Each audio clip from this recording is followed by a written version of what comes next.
Okay, nuclear physics में notes already last session के use कर रहा हूँ, मई जून 24 के, क्योंकि इसमें इतना ज़्यादा कोई डेप्थ उस तरह की नहीं है।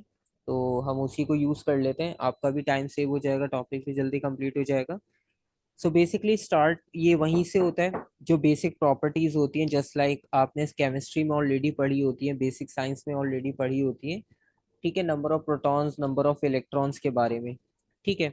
So basically if we consider the structure of an atom, so in structure of an atom we know that protons are like in the nucleus. ठीक है, वो न्यूक्लियस में एग्जिस्ट करते हैं और इलेक्ट्रॉन उसके अराउंड रिवॉल्व करते हैं। ठीक है।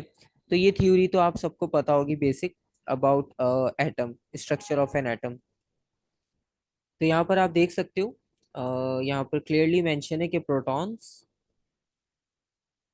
और न्यूट्रॉन्स ये दोनों न्यूक्लियस का पार्ट है। And if we talk about electrons, so electrons orbits around the nucleus. ठीक है। और अगर आप एक न्यूट्रल एटम की बात करते हो, तो यहाँ पर भी मेंशन है, in neutral atom the number of protons are equals to the number of electrons. ठीक है। तो जितने नंबर ऑफ प्रोटॉन्स होंगे that are equals to number of electrons. ठीक है। तो जितने पॉजिटिव चार्ज हैं वो इक्वल होंगे नेगेटिव चार्जेस के। ये एक और चीज आ गई आपके पास। प्लस आपके पास जो केमिस्ट्री में पीरियोडिक टेबल होता है, ठीक है, वो भी डेफिनेटली आप सबने ही देखा होगा, जिससे इसने केमिस्ट्री सेलेक्ट किया है अपना सब्जेक्ट। ठीक है। तो उसमें एक चीज होती है कि एलिमेंट्स लिखे होते हैं, just like in this example over in the picture. तो इस पिक्चर में आप देख सकते हो एक एग्जांपल है हीलियम की। और इस हीलियम के अकॉर्डिंगली अगर आप देखो तो एक नंबर आपको सुपरस्क्रिप्ट में मिल रहा है, एक नंबर आपको सबस्क्रिप्ट में मिल रहा है। ठीक है। और इसका मीनिंग आपको पता होता है कि कौन सा नंबर जो है वो आपको एटॉमिक नंबर रिप्रेजेंट कर रहा है और कौन एटॉमिक मास रिप्रेजेंट कर रहा है। ठीक है। तो इन नंबर से हम वही चीज आइडेंटिफाई कर रहे हैं। ठीक है। लेकिन यहाँ पर मैंने फिर भी मेंशन की हुई है, पिक्चर इसलिए अटैच कर दी थी ताकि आपको रेफरेंस इजी हो जाए। So you can easily identify number in the superscript, जो टॉप पर 4 लिखा हुआ है, so that represents the mass number. It means proton plus neutron. And the number in the subscript represents atomic number, right? Atomic number means number of protons only. ठीक है। तो आपको ये सारी चीजें बेसिक्स का काफी सारा आइडिया होगा ऑलरेडी। ठीक है, और ये कैलकुलेट भी करना आता होगा, तो इनमें कोई इतनी प्रॉब्लम नहीं होगी। ठीक है। नंबर ऑफ न्यूट्रॉन्स ऊपर भी मेंशन है कि अगर आपने नंबर ऑफ न्यूट्रॉन्स को फाइंड आउट करना हो तो आप मास नंबर में से एटॉमिक नंबर को सब्ट्रैक्ट करवा सकते हो। ठीक है।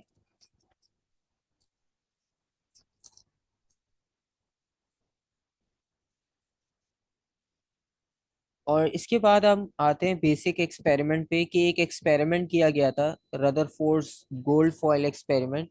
और उसी एक्सपेरिमेंट के बाद जो ये एटम का स्ट्रक्चर डिफाइन किया गया था।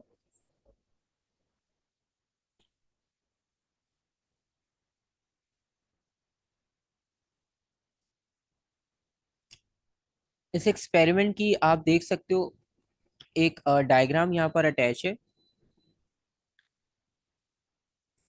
इस एक्सपेरिमेंट में किया ये गया था बेसिकली कि source of alpha particles, alpha particles का मतलब है अल्फा बीटा गैमा, जिनके बारे में हम पढ़ेंगे इस चैप्टर में। तो वो रेडियो एक्टिव होते हैं, मतलब जो रेडिएशंस होती हैं, हार्मफुल रेडिएशंस, जैसे एटम बॉम्ब और न्यूक्लियर पावर प्लांट में से जो रेडिएशंस एमिट होती हैं, तो उनमें अल्फा बीटा गैमा होती हैं। तो अल्फा पार्टिकल्स जो है वो उन्हें स्ट्राइक करवाया था गोल्ड फॉइल पर। तो यहाँ पर ये मेंशन है सोर्स ऑफ अल्फा पार्टिकल, तो एक सोर्स रखा गया जिसमें से अल्फा पार्टिकल्स एमिट हो रहे थे। और अल्फा ही क्यों लिए थे इसका रीजन आपको पता चल जाएगा आगे जाके, जब हम अल्फा बीटा और गैमा को डिस्कस करेंगे। सिंपल सा लॉजिक ये था कि अल्फा का जो साइज होता है ना वो बीटा और गैमा से बड़ा होता है। ठीक है। तो अल्फा को डिटेक्ट करना इजी हो जाता है, तो इसलिए अल्फा यूज किया था। ठीक है। अब यहाँ पे गोल्ड फॉइल थी, गोल्ड फॉइल पर जब इसने स्ट्राइक किया अल्फा पार्टिकल्स ने या अल्फा रेज ने, तो उनमें से कुछ डिफ्लेक्ट हो गई, ठीक है, शॉर्ट एंगल पे, जैसे आपको नजर आ रही है। कुछ लार्ज एंगल पर हुई है और कुछ बाउंस बैक होकर आई है, मतलब कुछ कंप्लीटली बाउंस बैक हो गई। और कुछ जो है वो इसमें से आप यहाँ पे देख सकते हो अलग अलग एंगल्स पे फॉरवर्ड स्कैटर्ड हुई है। तो एक मिक्स टाइप की ऑब्जर्वेशन बनी है यहाँ पर कि कुछ रिफ्लेक्ट बैक होकर आ गए एग्जैक्टली exactly, बहुत कम जो थे वो रिफ्लेक्ट बैक होकर आए थे। मोस्टली जो है वो पास हो गए थे इजीली। ये जो आपको यहाँ पर नजर आ रहे हैं गोल्ड फॉइल के बैक साइड पर, तो ये इजीली पास आउट हो गए। और कुछ जो है वो लार्ज एंगल से डिफ्लेक्ट होकर पास आउट हुए, और कुछ जो है वो स्कैटर हो गए, ठीक है, कुछ एंगल से। तो यहाँ पर आप देख सकते हो कि यहाँ पर जो अल्फा पार्टिकल्स हैं वो मोस्टली स्ट्रेट चले गए, और कुछ न्यूक्लियस से स्ट्राइक होकर कुछ एंगल बनाते हुए डिफ्लेक्ट हो गए, राइट। और कुछ स्लाइटली एंगल चेंज करके बेंड होकर फॉरवर्ड चले गए, ठीक है। तो ये मिक्स ऑब्जर्वेशन थी, और बहुत ही रेयर कुछ थे जो कंप्लीटली बाउंस बैक होकर चले गए, ठीक है। ये इसका सेटअप था रदरफोर्ड एक्सपेरिमेंट का, जिसको रदरफोर्ड गोल्ड फॉइल एक्सपेरिमेंट भी कहते हैं। अच्छा, एक्सपेरिमेंट के बारे में अब कोई नहीं पूछता कि आप पूरा लिखो एक्सपेरिमेंट, क्योंकि वो बहुत इजी है। इसलिए यहाँ पर मैंने उसके स्टेप्स भी नहीं लिखे हुए कंप्लीट, बस मेन इनके एलिमेंट्स के नाम लिख दिए कि बीम ऑफ अल्फा पार्टिकल था हमारे पास, और उसको स्ट्राइक करवाया था गोल्ड फॉइल पे। और ये जो ग्रीन कलर की स्क्रीन है फ्लोरेसेंस स्क्रीन है, ताकि जब अल्फा इन पे स्ट्राइक करे तो वहां पर ग्लो होगा, तो ग्लो से आपको आइडेंटिफाई हो जाएगा कि यहाँ पर कोई पार्टिकल आकर हिट करके गया है, ठीक है।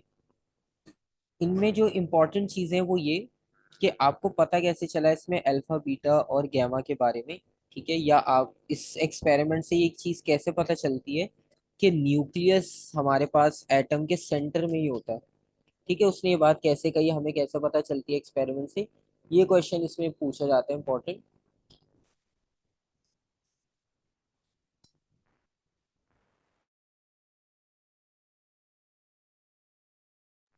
तो यहाँ पर ऑब्जर्वेशंस लिखी हुई हैं, तीन अलग तरह से क्वेश्चंस पूछे जाते हैं। या तो वो आपसे ऑब्जर्वेशन पूछेंगे, या वो आपसे इस एक्सपेरिमेंट से आपने क्या डिड्यूस किया, डिडक्शंस पूछेंगे इसकी, या रीजंस पूछेंगे, ठीक है। तो इन तीनों में से कुछ भी पूछे तो तीनों यहाँ पर मेंशन है। सबसे पहली बात ऑब्जर्वेशन, ऑब्जर्वेशन ये देखी, जो अभी हम बात कर रहे थे कि बहुत सारे पार्टिकल्स जो थे अल्फा, वो बिना कहीं डिफ्लेक्ट हुए बिना कुछ डेविएट हुए स्ट्रेट चले गए, वो गोल्ड फॉइल से पास आउट हो गए इजीली। और कुछ जो है वो लार्ज एंगल पर डिफ्लेक्ट हो गए, और बहुत ही कम उनमें से बाउंस बैक होकर आए हैं, ठीक है। तो ये तीनों पॉइंट्स आपके पास यहाँ पर क्लियरली मेंशन है, 1 2 3।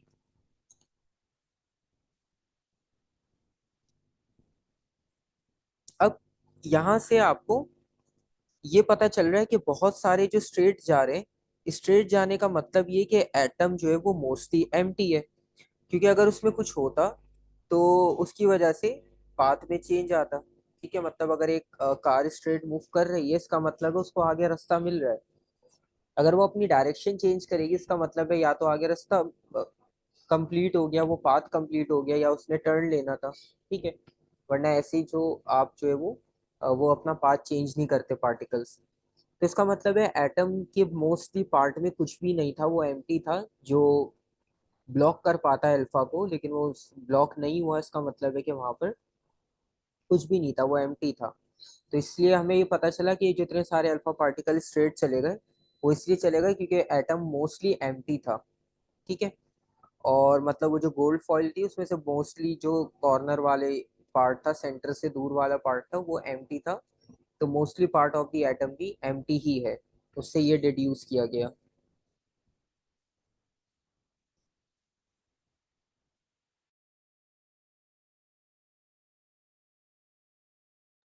और दूसरा पॉइंट ये है कि जो सेंटर, या जो बहुत थोड़े से बाउंस बैक होकर आए थे ना। अब वो बाउंस बैक होकर क्यों आए थे? क्योंकि सेंटर में कुछ हैवी ऐसा होगा जिसकी वजह से, जिस तरह वॉल से आप स्ट्राइक बैक करवाते हो बॉल्स को, ठीक है, बॉल को आप हिट करो वॉल पे तो वो स्ट्राइक करके वापस आ जाएगी, बाउंस बैक हो जाएगी, क्योंकि वहां पर एक सॉलिड ऑब्जेक्ट, एक रिजिड ऑब्जेक्ट है। तो इसी सेंस को अगर आप यूज करो तो इसका मतलब है कि न्यूक्लियस, एटम के भी सेंटर में कुछ हैवी होगा जिसने पार्टिकल को कंप्लीटली बाउंस बैक करवा दिया। या तो हो नहीं रहे थे, या तो हुए तो बाउंस बैक हो गए। तो इसका मतलब है सेंटर से आपको ये ऑब्जर्वेशंस मिली, तो इसका मतलब है सेंटर में कुछ ऐसा हैवी मास एग्जिस्ट करता है। ठीक है। तीसरा, कि इलेक्ट्रॉन्स जो होंगे वो सराउंडिंग में होंगे। अब ये कैसे पता चला इलेक्ट्रॉन सराउंडिंग में होंगे? इसका रीजन ये है कि अल्फा पार्टिकल्स जो थे यहाँ पर, अल्फा पार्टिकल्स की नेचर ये होती है कि ये पॉजिटिव होते हैं, इन पे पॉजिटिव चार्ज होता है। ठीक है। अब पॉजिटिव चार्ज होने का मतलब ये कि सेंटर से जो बाउंस बैक होकर आए ना ये, तो सेंटर से बाउंस बैक करने का एक और लॉजिक ये भी है कि जो सेंटर में पार्टिकल होगा वो पॉजिटिव होगा। ठीक है। क्योंकि अगर वो नेगेटिव होता ना न्यूक्लियस, तो वो पॉजिटिव को अट्रैक्ट करता। ठीक है। लेकिन न्यूक्लियस जो सेंटर में था वो भी पॉजिटिवली चार्ज होता है, तभी उसने रिपेल करवा दिया, ठीक है, पार्टिकल्स को। और electrons move around the nucleus, ये इसीलिए कहा गया ताकि जो ऑब्जर्वेशन थी हमारी उससे हमें यही पता चला कि अगर सेंटर में नेगेटिव चार्ज होता तो कुछ पार्टिकल्स जो है वो जाने के बाद वापस ही नहीं आते, वो सेंटर में अट्रैक्ट हो जाते, स्टिक हो जाते, मैग्नेट जैसे स्टिक हो जाते हैं। लेकिन ऐसा नहीं हुआ। ठीक है। तो इस वजह से ये कह रहे हैं यहाँ पर कि इलेक्ट्रॉन जो है वो सराउंडिंग में होंगे। ठीक है। अगर वो सेंटर में होते तो वो लाजमी बात है कुछ ना कुछ रेज वहां पर, कुछ ना कुछ पार्टिकल्स रुक जाते वहीं पर, क्योंकि पास तो कर नहीं सकते थे क्योंकि सेंटर में मास था। तो पास नहीं कर रहे तो कम से कम स्टिक हो जाते वहीं पर, क्योंकि अगर एक मैग्नेट रखा हो और दूसरे मैग्नेट का साउथ पोल और एक का नॉर्थ पोल हो तो वो दोनों एक दूसरे के साथ स्टिक हो जाएंगे। लेकिन ऐसी ऑब्जर्वेशन आपको नहीं मिली। ठीक है। तो वो सारे रीजंस आपके सामने यहाँ डिटेल में भी लिखे हुए हैं।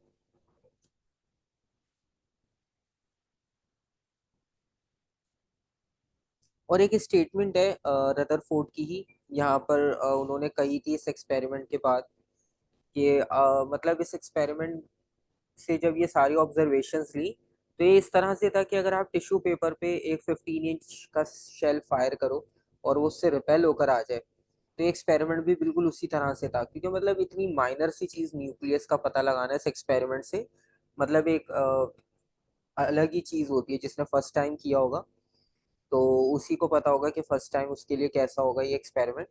अब हमें तो ये सारी चीजें पढ़ते हुए आ रहे हैं तो हमारे लिए, सुनते हुए आ रहे हैं तो ये नॉर्मल सी होती है। लेकिन उस टाइम जो इसको डिस्कवर कर रहा था फर्स्ट टाइम, तो ये बिल्कुल एक न्यू चीज थी। ठीक है। और एक सिंपल से एक्सपेरिमेंट से उन्होंने पता किया, तो इस वजह से उस वक्त के लिए ये चीज बिल्कुल डिफरेंट होती है। अच्छा, इसके बाद जो है वो एक आइसोटोप्स का टॉपिक है आपके पास। आइसोटोप्स भी आप सबको ही पता होगा, केमिस्ट्री में ये भी आपने पढ़ा ही होगा। ठीक है। इनके प्रोटॉन नंबर सेम होते हैं, न्यूट्रॉन्स नंबर डिफरेंट होते हैं। ठीक है। और इसमें आपके पास बहुत सारी एग्जांपल्स होती है, जैसे कि आप यहाँ देख सकते हो कि ऑक्सीजन है, ऑक्सीजन 16, और इसमें 8 प्रोटॉन 8 न्यूट्रॉन है। इसी तरह से ऑक्सीजन 17, इसमें 8 प्रोटॉन 9 न्यूट्रॉन्स हैं। फिर ऑक्सीजन 18, 10 प्रोटॉन्स 10 न्यूट्रॉन्स है इसमें। तो प्रोटॉन नंबर सेम है, न्यूट्रॉन नंबर चेंज हो रहा है।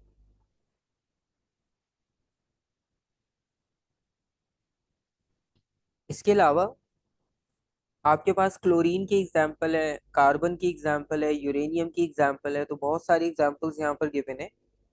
ठीक है। लेकिन हमने इनको याद नहीं करना क्योंकि वो हमसे नाम नहीं पूछेंगे। वो केमिस्ट्री का काम है, वो केमिस्ट्री के पेपर में पूछते हैं। यहाँ कोई आपसे नाम नहीं पूछेगा। बस ये है कि अगर कहीं पर डेफिनेशन पूछे या आइसोटोप की टर्म यूज हो तो आपको पता होना चाहिए कि आइसोटोप का यहाँ पर मीनिंग क्या है। ठीक है। ताकि आपको एक्सप्लेन करने में इजी हो जाए। ठीक है, यहाँ तक कोई क्वेश्चन या कंफ्यूजन किसी की?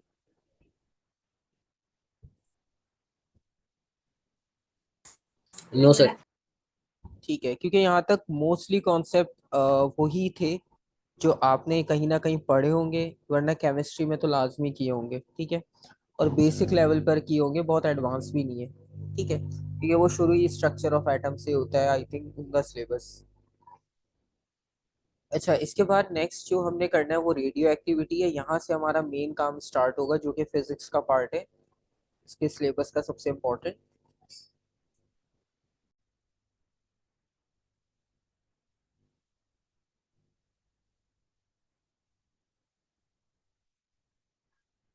अच्छा, रेडियो एक्टिविटी से कंटिन्यू करना है हमने।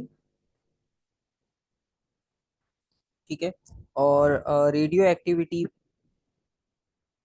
जो कॉन्सेप्ट है ना रेडियो एक्टिविटी का, इसका कॉन्सेप्ट, वैसे डेफिनेशन तो इसकी सिंपल है, लेकिन इसमें दो चीजें बहुत इंपॉर्टेंट है। पहली चीज तो ये, the phenomena of emission of radio active radiation from the nucleus of an atom.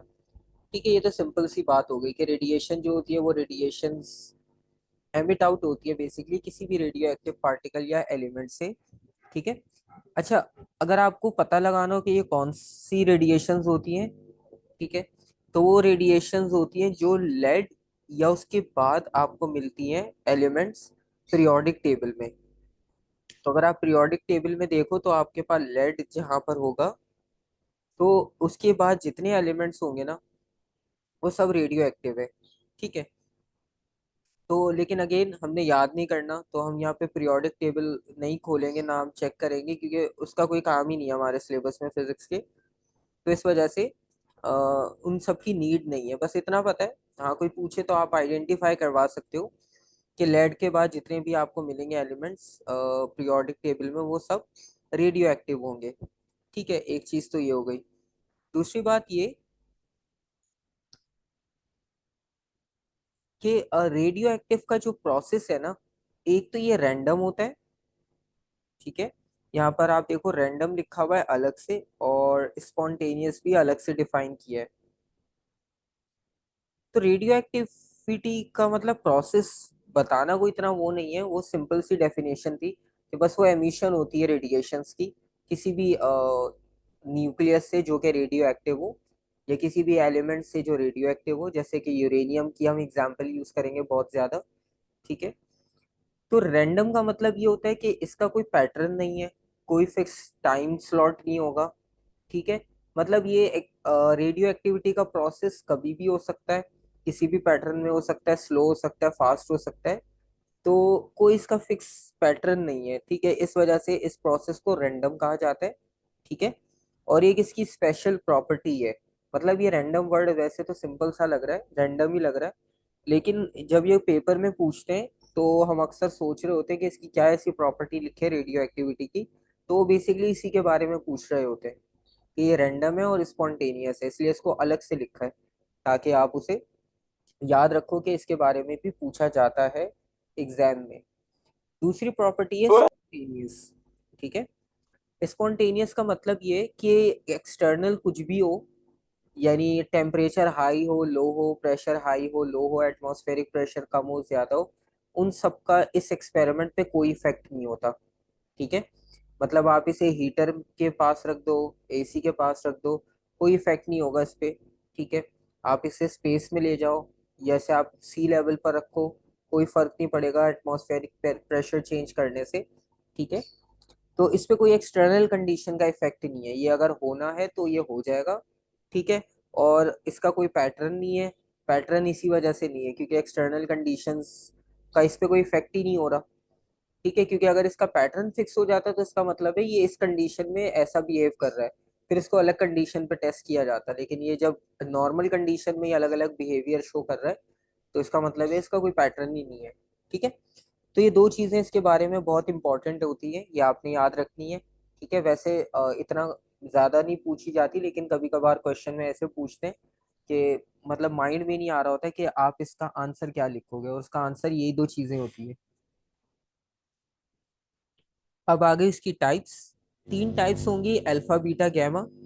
ठीक है, और इन्हीं तीनों के बारे में आपके पास पूरा चैप्टर चलता रहेगा। अच्छा, अल्फा बीटा गैमा में क्या होता है कि अल्फा भी हमने ऊपर भी नाम पढ़ा था एक्सपेरिमेंट में, अल्फा पार्टिकल और अल्फा रेस। तो अल्फा सबसे पहले है, फिर बीटा है, फिर गैमा। अच्छा, इनमें से आप देखो कि अल्फा और बीटा की जो नेचर है वो पार्टिकल नेचर है। मतलब ये आपको पार्टिकल फॉर्म में मिल जाएंगे जब आप इन्हें डिटेक्ट करोगे। लेकिन गैमा जो होगा ना, ये कम्प्लीटली वेव नेचर में होगा। मतलब ये एक फॉर्म ऑफ एनर्जी में ट्रैवल कर रहा होगा बस, ठीक है। जैसे सन में से रेडिएशंस मिल रही हैं आपको, वो पार्टिकल तो नहीं है, तो वो टाइप ऑफ एनर्जी है। तो गैमा भी आपको इसी तरह मिलेगा जैसे एक्सरे होते हैं। एक्सरे भी आपको नजर नहीं आता, लेकिन वो हमें पता है हार्मफुल है काफी, क्योंकि वो हमारी बॉडी के हर उसमें से पेनिट्रेट कर लेते हैं ऑर्गन में से, सिवाय बोन्स के। बोन्स उसे बस एब्जॉर्ब करती हैं और वीक भी कर देती हैं बोन्स को वो रेस। तो ये एक्सरेज की तरह ही होती है, टाइप ऑफ एनर्जी होती है बस, जो ट्रैवल कर रही होती है बहुत फास्ट स्पीड से, फास्ट और हाई फ्रीक्वेंसी के साथ। एक चीज और इम्पोर्टेंट, अब क्योंकि रैंडम था, तो अब एक क्वेश्चन ये होगा कि हमने पार्टिकल्स के नाम भी नहीं याद किए ना उनके बारे में हम पढ़ रहे हैं। तो इसमें ऐसा क्या होगा हमारे पास कि जिससे हम आइडेंटिफाई इसे कर पाए, ठीक है। तो इसमें बेसिकली होता ये है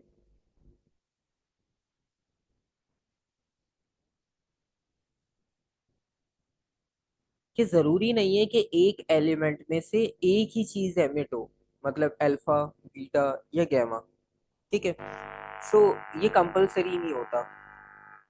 और इसमें कंसिडरेशन ये की जाती है कि मतलब आपके पास अगर एक एलिमेंट है ना, वो अल्फा भी एमिट कर सकता है, वो बीटा भी एमिट कर सकता है, वो गैमा भी कर सकता है, वो दो भी कर सकता है, वो तीनों भी कर सकता है, ठीक है। तो ये भी याद करने की जरूरत नहीं है कि कौन सा पार्टिकल एक करेगा, दो करेगा, तीन करेगा। नाम यहाँ पर कुछ लिख दिए एग्जाम्पल के तौर पे, ताकि आपको एक आइडिया हो कि ये पॉसिबिलिटीज होती भी हैं या नहीं होती। तो ये होती हैं बिल्कुल। जैसे आप रेडॉन देखो, रेडॉन एक गैस होती है, तो रेडॉन गैस में सिर्फ आपको अल्फा मिलेगा, ठीक है।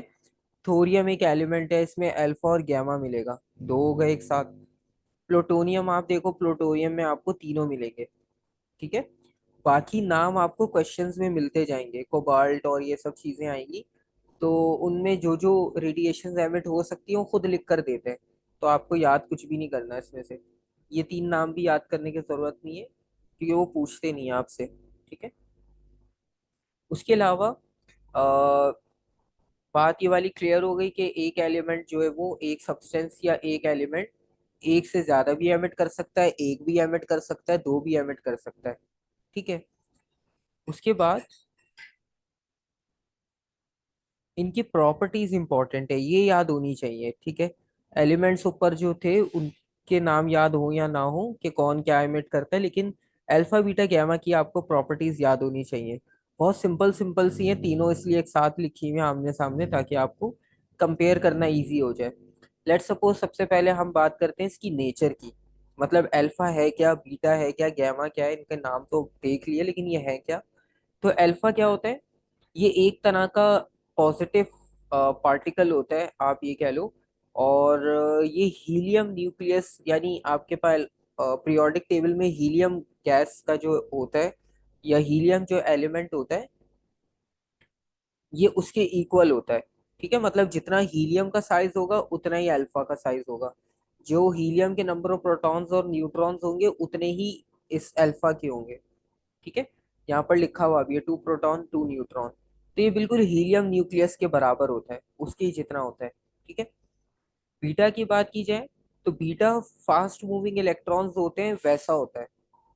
मतलब वो इलेक्ट्रॉन जितने साइज का होगा, और जो फास्ट मूविंग इलेक्ट्रॉन्स होते हैं जो इजीली मूव कर सकते हैं बहुत स्पीड के साथ, तो बीटा उस तरह से रिएक्ट करता है, वो नेचर उसकी बिल्कुल वैसी है, ठीक है।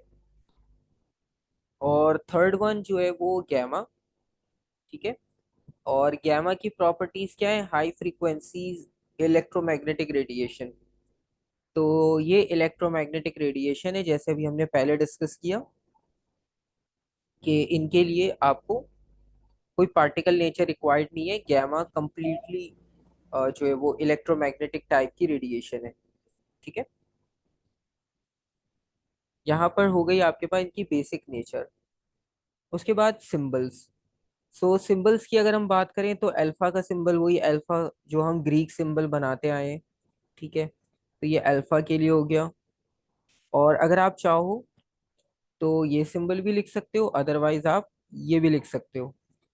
ठीक है, इसमें क्या है कि आपको नंबर ऑफ प्रोटॉन्स और नंबर ऑफ न्यूक्लियॉन्स, यानी प्रोटॉन प्लस न्यूट्रॉन, तो ये 4 जो लिखा हुआ है ये आपको बता रहा है कि इसमें प्रोटॉन और न्यूट्रॉन्स कितने, और ये आपको बता रहा है कि इसमें प्रोटॉन्स कितने। ठीक है,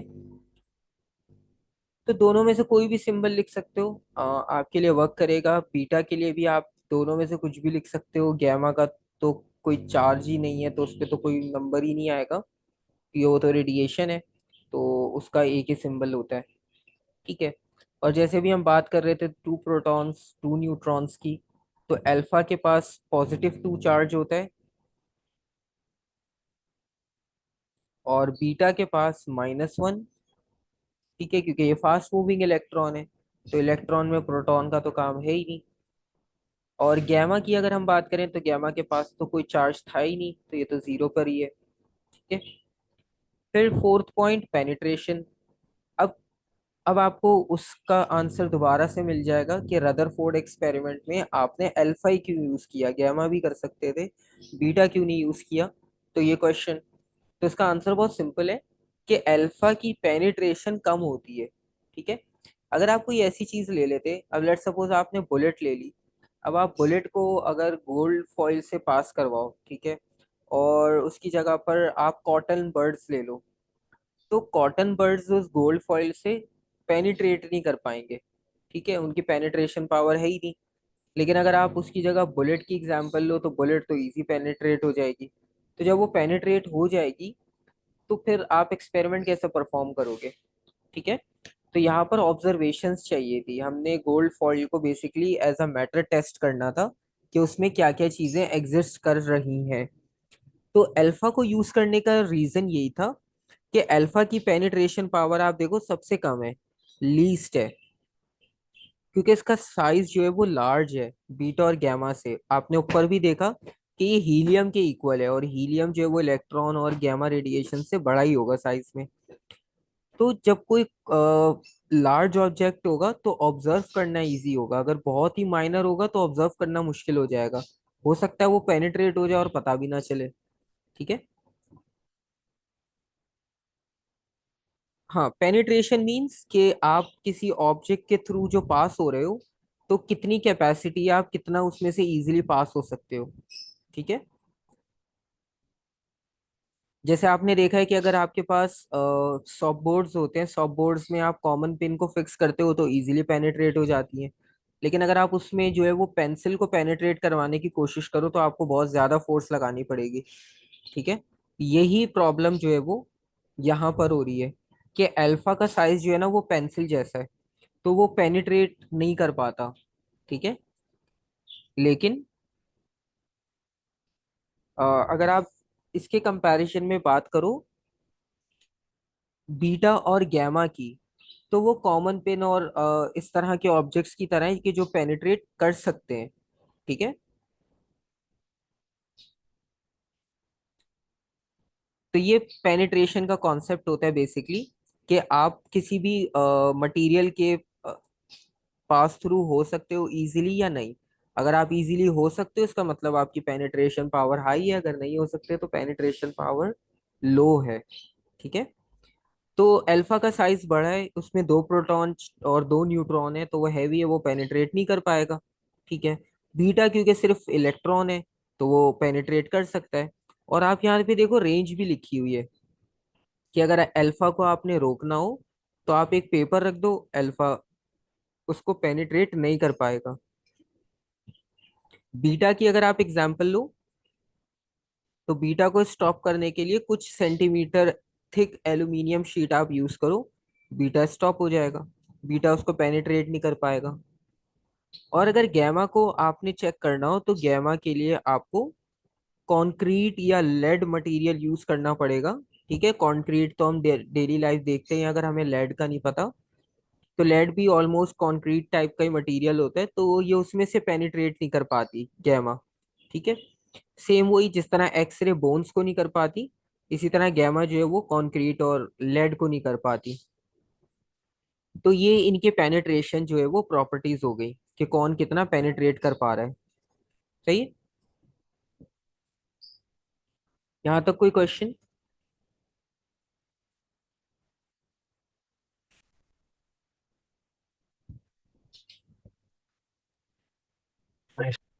ठीक है, यहाँ तक कोई क्वेश्चन नहीं है तो नेक्स्ट प्रॉपर्टी देखते हैं। नेक्स्ट प्रॉपर्टी है रेंज। और रेंज भी पेनिट्रेशन से आपको आइडिया मिल जाएगा कि जब वो पेनिट्रेट नहीं कर पा रहा, और अगेन अगर आपके पास ऑब्जेक्ट हैवी होगा, तो जिस तरह नॉर्मल डेली लाइफ में होता है कि एयर रेजिस्टेंस उससे ज्यादा मिलती है। ठीक है, तो इसी तरह से क्या होगा कि अल्फा क्योंकि हैवी है, तो उसकी रेंज जो होगी वो शॉर्ट होगी। तो अब आप ये देखो, इसकी रेंज कुछ सेंटीमीटर्स तक है, मतलब अराउंड 4 और 5। ठीक है। बीटा क्योंकि फास्ट मूविंग इलेक्ट्रॉन है, तो उसकी रेंज मीटर्स में होती है, 1 और 2 मीटर के अराउंड। ठीक है। और गैमा तो रेडिएशन है, तो उसकी तो सेवरल मीटर्स तक रेंज होती है। ठीक है। तो उनके पेनिट्रेशन से ही आप उनकी रेंज का आइडिया ले सकते हो। और अगर स्पीड की बात करें, तो अल्फा थोड़ा थोड़ा क्लोज है, मतलब काफी क्लोज है स्पीड ऑफ लाइट के। लेकिन बीटा जो है वो ऑलमोस्ट इक्वल होगा। लेस देन लिखा है यहाँ पर, लेकिन इसका मतलब है ये सबसे ज्यादा क्लोज होगा स्पीड ऑफ लाइट के अल्फा के कंपैरिजन में। और गैमा क्योंकि इलेक्ट्रोमैग्नेटिक रेडिएशन है, और इलेक्ट्रोमैग्नेटिक रेडिएशन के बारे में पहले ही हमने चैप्टर में पढ़ा था कि वो सारी स्पीड ऑफ लाइट से मूव करती हैं। तो उनकी वैल्यू तो स्पीड ऑफ लाइट के इक्वल होगी। ये स्पीड ऑफ लाइट की वैल्यू 3 × 10⁸ गिवन है। ठीक है, ये गैमा की प्रॉपर्टी हो गई। अब लास्ट पॉइंट है आयनाइजेशन। ठीक है। अच्छा, आयनाइजेशन का आपको मीनिंग पता है? अगर आपने आयनाइजेशन प्रोसेस पढ़ा हो केमिस्ट्री में भी, क्योंकि इसमें भी लोग कंफ्यूज हो जाते हैं कि आयनाइजेशन प्रोसेस क्या है। हालांकि पूछते नहीं है फिजिक्स में कि इसको डिफाइन करो, और ना पूछेंगे।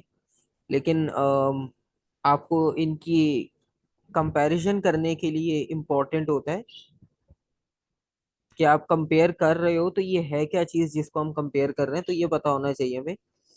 तो आयनाइजेशन का अगर किसी को आइडिया हो, या किसी को बिल्कुल भी आइडिया ना हो कि आयोनाइजेशन होता है क्या है।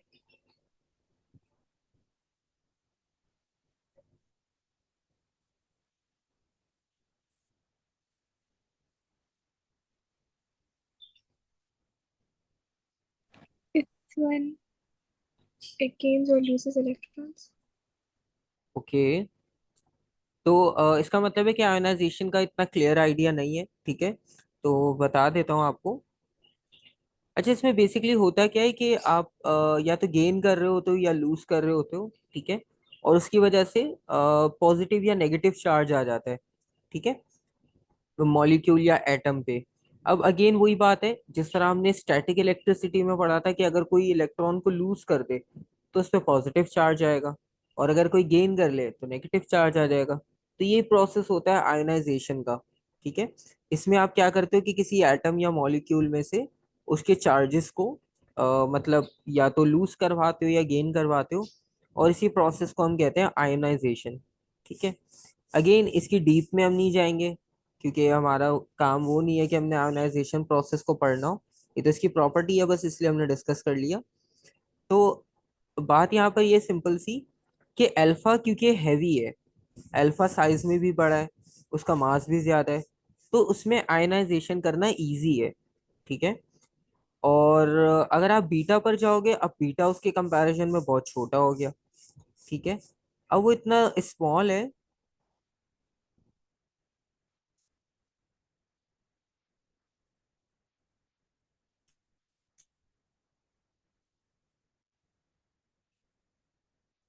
अच्छा, अब बीटा का प्रॉब्लम ये है कि बीटा क्योंकि स्मॉल है, तो उसमें आयोनाइजेशन प्रोसेस मुश्किल होगा।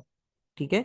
और गैमा तो इलेक्ट्रोमैग्नेटिक रेडिएशन है, तो उसमें तो ऑलमोस्ट ना होने के बराबर ही होगा। ठीक है। तो इसमें क्योंकि कोई चार्ज ही नहीं होता। ओके। ठीक है, यहाँ तक हमारे पास सारी प्रॉपर्टीज हो गई, आयोनाइजेशन की प्रॉपर्टी, पेनिट्रेशन की, और इनके चार्जेस की, और सब बेसिक आइडियाज की प्रॉपर्टीज यहाँ पर कंप्लीट हो गई, लेकिन अभी क्वेश्चंस जब करेंगे तो ये बार बार रिवाइज होती रहेगी। ऐसा नहीं है कि एक बार में सारी याद हो गई हो, लेकिन ये है कि माइंड में कंपैरिजन तो आ गया होगा कि अल्फा हैवी है तो इसकी प्रॉपर्टीज कौन सी हाई होगी कौन सी लो होगी, और बीटा गैमा की भी इसी तरह से हम कंपैरिजन फिर कर लेंगे इजीली। ठीक है। फिर इसी तरह से इलेक्ट्रिक और मैग्नेटिक फील्ड, अभी हम इलेक्ट्रिसिटी करके आए, तो इलेक्ट्रिसिटी में आपको पता है इलेक्ट्रिक फील्ड भी थी मैग्नेटिक फील्ड भी थी। तो अगर आप मैग्नेटिक फील्ड में इसे रखोगे अल्फा बीटा गैमा यानी तीनों रेडिएशंस को, तो अल्फा की डिफ्लेक्शन आप देखो और बीटा की डिफ्लेक्शन, ये दोनों अलग अलग डिफ्लेक्ट करेंगे। ठीक है, क्योंकि दोनों के चार्जेस ऑपोजिट हैं तो दोनों अलग अलग डिफ्लेक्ट करेंगे। और एक और बात कि अल्फा क्योंकि हैवी है, अल्फा हैवी होने की वजह से शॉर्ट एंगल से डिफ्लेक्ट हुआ है। ठीक है, मतलब वो बहुत देर से जाके बैंड हुआ है। और बीटा बहुत पहले बैंड हो गया। ठीक है, क्योंकि ये लाइट था। और गैमा पे कोई चार्ज ही नहीं है तो वो तो स्ट्रेट चला जाएगा, उसको कोई फर्क नहीं पड़ता कि पॉजिटिव नेगेटिव या कौन सी फील्ड हो, उस पर कोई चार्ज ही नहीं है तो उसे कोई डिफ्लेक्ट नहीं कर सकता। ठीक है। सेम इसी तरह से इलेक्ट्रिक फील्ड में हुआ है कि गैमा पे कोई चार्ज नहीं था, वो स्ट्रेट चला गया। अल्फा और बीटा के बारे में बहुत क्लियर होते हैं हम, क्योंकि अल्फा पे खुद पॉजिटिव है तो वो नेगेटिव की तरफ अट्रैक्ट हो गया। और अगेन आप यहाँ पे देखो शॉर्ट एंगल से हुआ है। ठीक है, ये क्वेश्चन भी कभी कभार पूछ लेते हैं कि ऐसा क्यों हो रहा है, या आप रीजन बताओ या दो पॉइंट्स लिख कर बताओ। तो उनमें ये पॉइंट्स आपको हेल्प करते हैं। शॉर्ट एंगल से इसलिए हो रहा है क्योंकि ये हैवी है, से टाइम लगता है बेंड होने में। इसी तरह से अगर बीटा की हम बात करें, ये नेगेटिव तो है, ये भी डिफ्लेक्ट हो रहा है, लेकिन ये पॉजिटिव की तरफ हो रहा है और लार्ज एंगल से होगा, क्योंकि ये लाइट है तो लाइट पार्टिकल को डायरेक्शन चेंज करना, उसको डेविएट करना इजी होता है। तो ये लार्ज एंगल से डिफ्लेक्ट हो रहा है। ठीक है, तो ये आपके पास एक और प्रॉपर्टी, एक और कंपैरिजन आ गया। ठीक है। और ये अल्फा ऊपर और बीटा नीचे क्यों गया है, अगेन इसमें वही लेफ्ट राइट रूल अप्लाई होते हैं। तो वो आपको पता है इलेक्ट्रिसिटी में जब पूछा जाता है तो हम वहां पर सॉल्व कर लेते हैं। ठीक है। अच्छा, इसके क्वेश्चन हम सर्च आउट करते हैं कि हमें किस तरह के मिल रहे हैं न्यू पेपर्स में, क्योंकि अब जो ये टॉपिक आपके सामने लिखा हुआ है हाफ लाइफ का, इसमें कैलकुलेशन आती है। ठीक है, और कैलकुलेशन बहुत इजी है, इसमें कोई मुश्किल नहीं है। लेकिन उससे पहले अभी आपने जितनी प्रॉपर्टीज पढ़ी हैं उससे रिलेटेड हम क्वेश्चंस देखते हैं कि हमें कितने क्वेश्चंस मिलते हैं प्रैक्टिस के लिए पास पेपर्स में से। और टॉपिकल्स,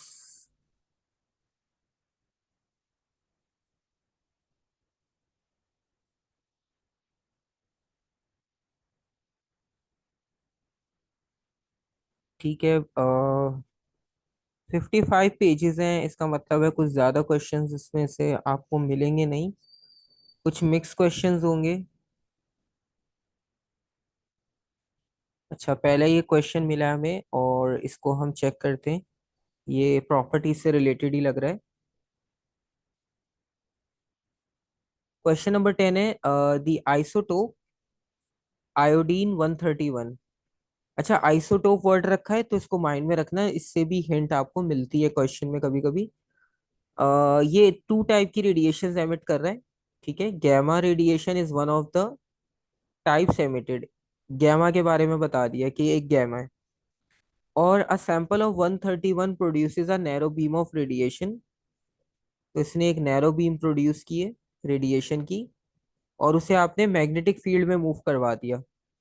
और फिगर आपको ये दिखा रही है some of the part taken in the magnetic field by radiation emitted from the sample.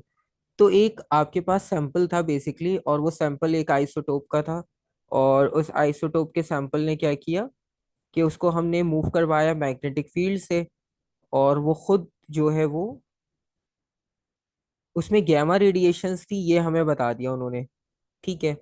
उसके बाद इसमें एक और कौन सी टाइप की रेडिएशन है ये नहीं पता हमें। डायग्राम उन्होंने दे दी है और वो कह रहे हैं कि इसमें जो डिफ्लेक्शन हुई है उससे आप आइडेंटिफाई खुद कर लेना। ठीक है।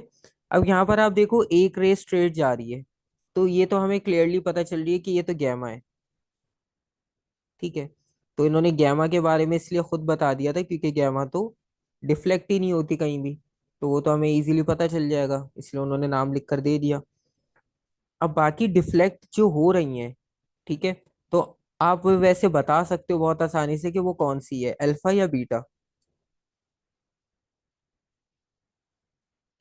अभी हमने ओरिएंटेशन देखी थी, आप पहले गैस कर लो अगर आपको पता चलता है तो, वरना फिर मैं डायग्राम दोबारा दिखा दूंगा वो वाली और फिर हम आंसर लिख लेंगे इसका। बीटा होगी बिल्कुल सही। ठीक है, क्योंकि अभी अभी हमने देखी थी डायग्राम, उसमें आपको दो हिंट्स मिल रही थी कि एक तो वो डाउनवर्ड डिफ्लेक्ट हो रही थी और दूसरा लार्ज एंगल से। ठीक है। तो अगर आपको डाउनवर्ड नहीं भी याद होगा तो एटलीस्ट ये तो आपको पता चल रहा होगा कि ये बहुत लार्ज एंगल से डिफ्लेक्ट हो रही है। ठीक है। तो ये बीटा है।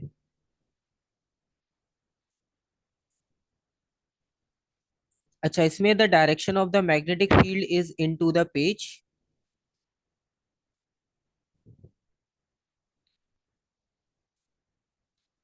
On figure 10.1 mark with a gamma symbol any of the paths taken by the gamma radiation.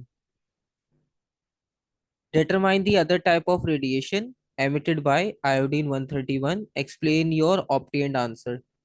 ठीक है।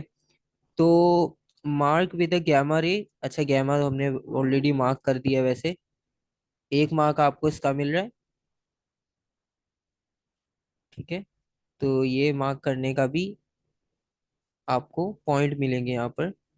फर्स्ट पार्ट हो गया। सेकंड पार्ट में लिखा है explain how you obtain your answer. तो आपने टाइप ऑफ रेडिएशन लिखी बीटा, तो एक मार्क तो आपको नाम से ही मिल जाएगा बीटा लिखने का, और बाकी मार्क्स जो है वो आपको इसकी एक्सप्लेनेशन लिखने के मिलेंगे। ठीक है। तो बाकी आपने इसमें एक्सप्लेनेशंस लिखनी है।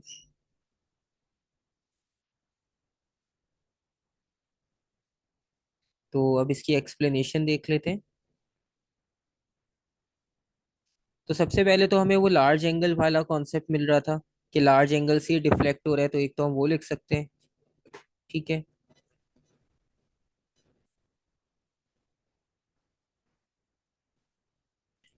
और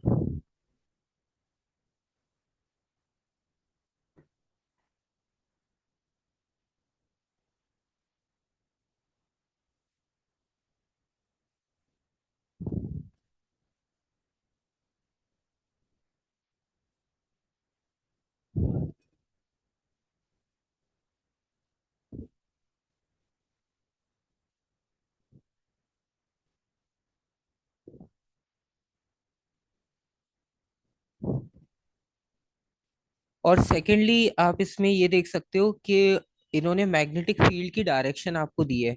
मैग्नेटिक फील्ड की जो डायरेक्शन है वो इनटू द पेज है। ठीक है। अब इनटू द पेज का मतलब ये है कि यहाँ पर आप लेफ्ट हैंड रूल अप्लाई कर सकते हो। ठीक है।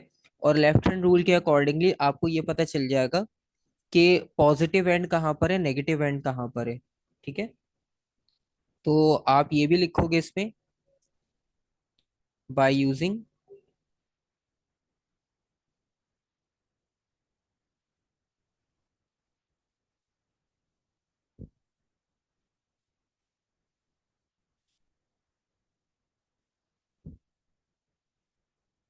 Left hand rule.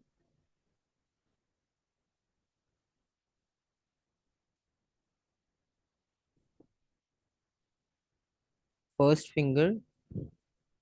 ठीक है, फर्स्ट फिंगर आपको मैग्नेटिक फील्ड रिप्रेजेंट करती है।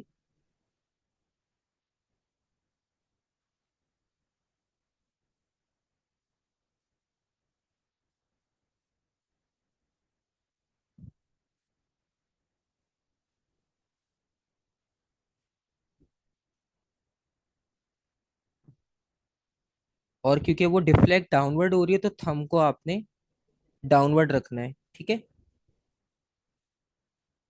फोर्स की डायरेक्शन।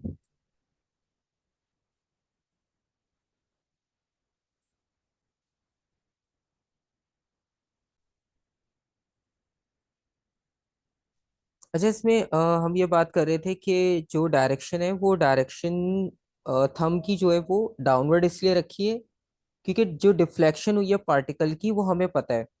तो बेसिकली ये फोर्स की वजह से हुई है।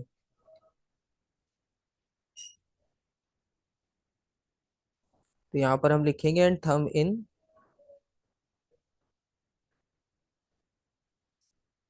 Downward direction.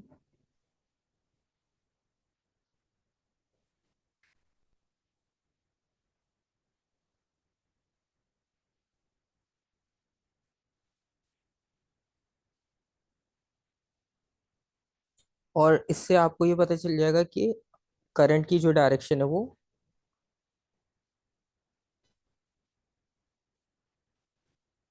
Left hand rule से आइडेंटिफाई करके ये बीटा पार्टिकल है या नेगेटिव पार्टिकल है।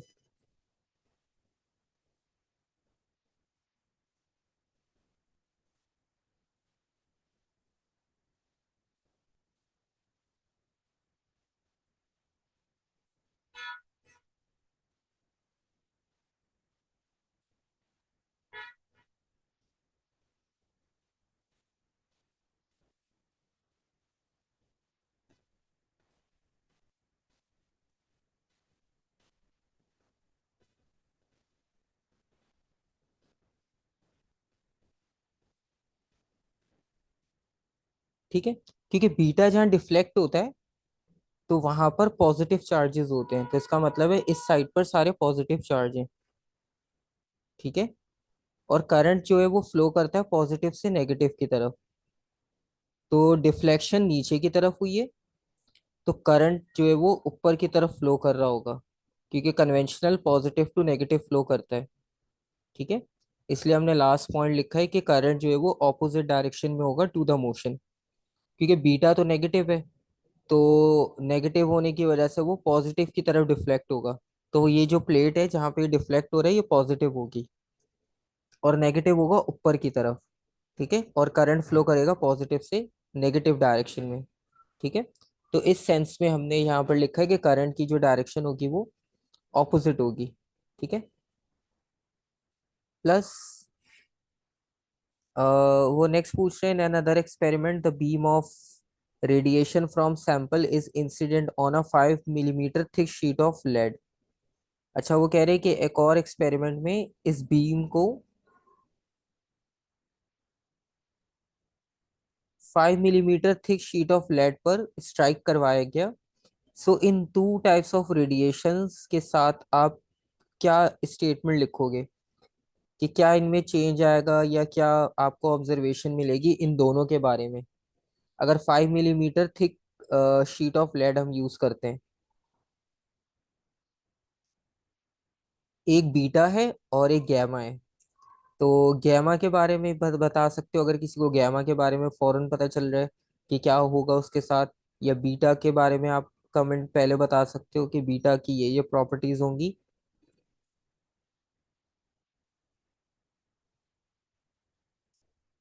5 मिलीमीटर थिक लेड है, यानी लेड मटेरियल लिया आपने, 5 मिलीमीटर उसकी थिकनेस है, और उसमें से ये दोनों पास हो रहे हैं।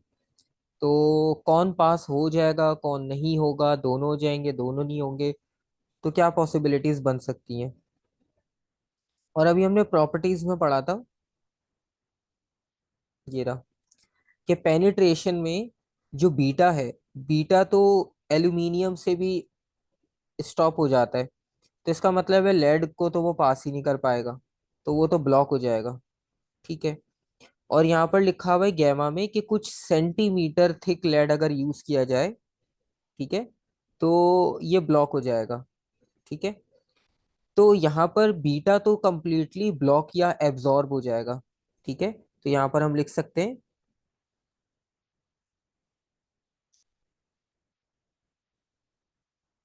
Beta radiations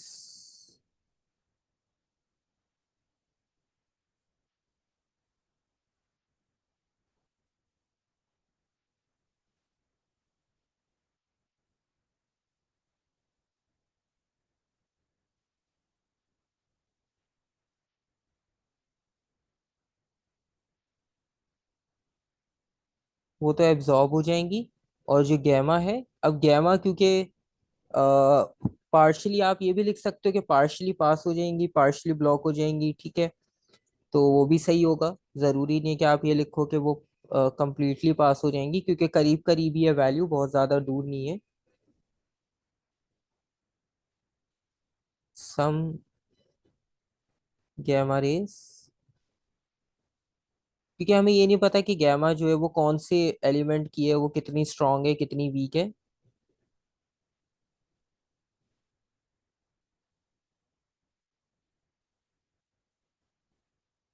pass through,